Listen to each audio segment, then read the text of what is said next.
Ano ang gagawin mo kung gabi-gabi, eksaktong 3:00 ng madaling araw, may kumakatok sa pintuan mo, pero kapag binuksan mo ito, walang kahit sino?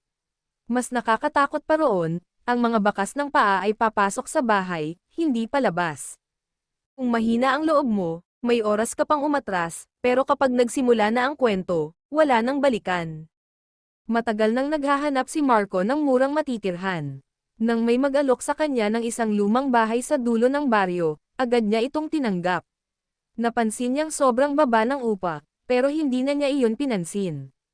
Habang inililipat niya ang kanyang mga gamit, napansin niyang halos walang dumaraang tao sa kalsadang iyon. Ang mga kapitbahay ay tila umiiwas na tumingin sa bahay.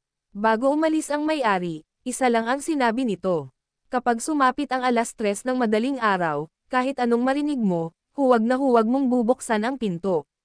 Napangiti lang si Marco. Akala niya'y pananakot lang iyon. Pagsapit ng gabi, tahimik ang buong paligid.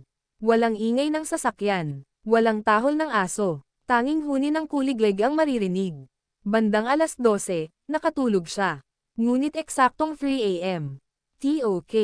TOK. TOK. Tatlong mabagal na katok ang gumising sa kanya. Inisip niyang baka may naligaw lang. Lumapit siya sa pinto at sumilip sa bintana. Wala. Dahan-dahan niyang binuksan ang pinto. Malamig na hangin ang sumalubong sa kanya. Walang tao. Habang isasara na sana niya ang pinto, may napansin siyang kakaiba. May mga bakas ng putik sa sahig. Ngunit ang mas nakapangangilabot, papasok ang direksyon ng mga bakas. Parang may pumasok sa bahay. Pero wala siyang nakitang kahit sino. Sinundan niya ang mga bakas habang unti-unting bumibilis ang tibok ng kanyang puso. Huminto ang mga ito sa harap ng isang lumang aparador. Lumang-luma ito, nababalutan ng alikabok at tila ilang dekada nang hindi nabubuksan. Habang nakatitig siya rito, KRRR, unti-unting gumalaw ang pinto ng aparador. Hindi niya ito hinawakan. Kusang bumukas ito ng bahagya. Mula sa madilim na loob. Parang may dalawang matang nakatingin sa kanya. At bago pa siya makasigaw.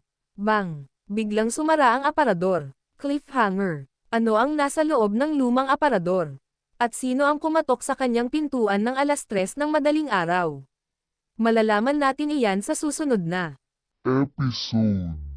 Ito ang Story Force PH, kung saan bawat kwento ay may lihim na naghihintay mabunyag. Hanggang sa muli, at bago ka umalis, huwag kalimutang mag-like, mag-comment, at mag-subscribe. Malay mo, iyon na ang maging panangga mo sa susunod na nakakatakot na kwento.